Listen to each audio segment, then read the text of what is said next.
한강의 문학 세계.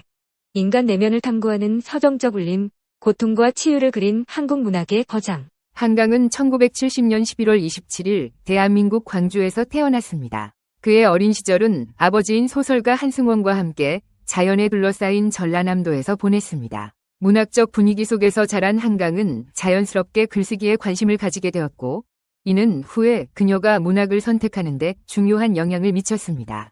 가족은 이후 서울로 이주했고, 한강은 이곳에서 학업을 이어갔습니다. 서울예술대학교 문예창 작과에 입학한 한강은 대학 시절부터 문학적 재능을 발휘하기 시작했습니다.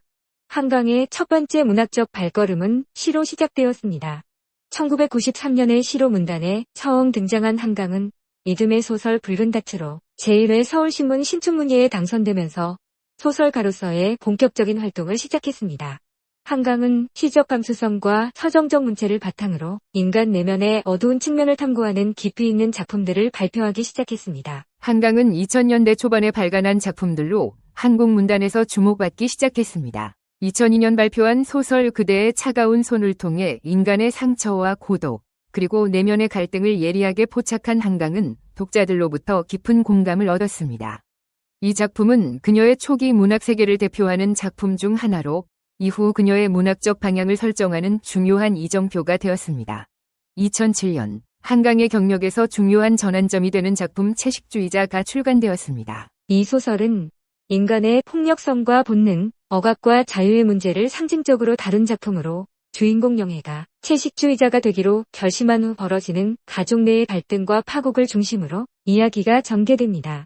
소설은 채식주의라는 단순한 주제를 넘어 인간 내면의 본능적 욕망과 사회적 억압을 상징적으로 묘사한 것으로 평가받습니다. 이 작품은 한국 문학계에서 큰 반향을 일으켰고, 특히 2016년 맨부커 국제상을 수상하면서 한강은 국제적으로 주목받는 작가가 되었습니다. 이는 한국 작가로서는 최초로 수상한 것이었으며, 이후 한강의 작품은 세계 여러 나라 언어로 번역되어 널리 읽히게 됩니다. 채식주의자 외에도 한강은 소년이 온다와 힘 같은 작품을 통해 인간의 고통, 죽음, 상실, 그리고 그 속에서의 회복을 탐구합니다.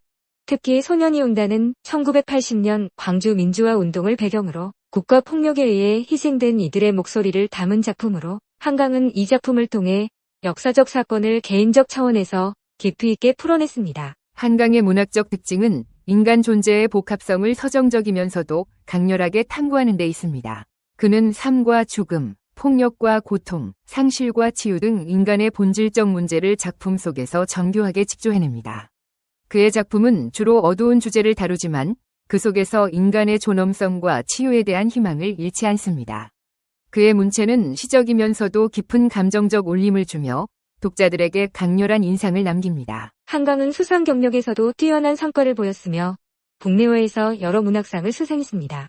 2005년에는 이상 문학상을 수상했으며 2016년 맨부커 국제상을 통해 세계 문학계에서도 인정받았습니다. 이외에도 다양한 문학상을 수상하며 한국을 대표하는 소설가로 자리매김했습니다.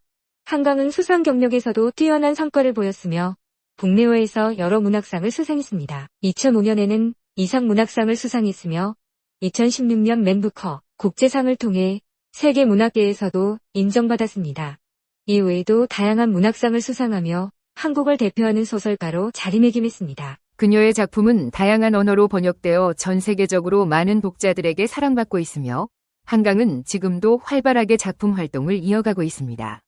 그녀의 작품은 단순히 한국 문학의 범주를 넘어선 보편적인 인간의 고통, 사랑, 상실, 그리고 삶에 대한 깊은 통찰을 담고 있어 국제적 독자들 사이에서도 공감을 얻고 있습니다. 한강은 현대 문학에서 가장 중요한 목소리 중 하나로 평가받고 있으며 그녀의 작품은 독자들로 하여금 인간 존재의 복합성과 내면의 고통에 대해 깊이 성찰하게 만듭니다.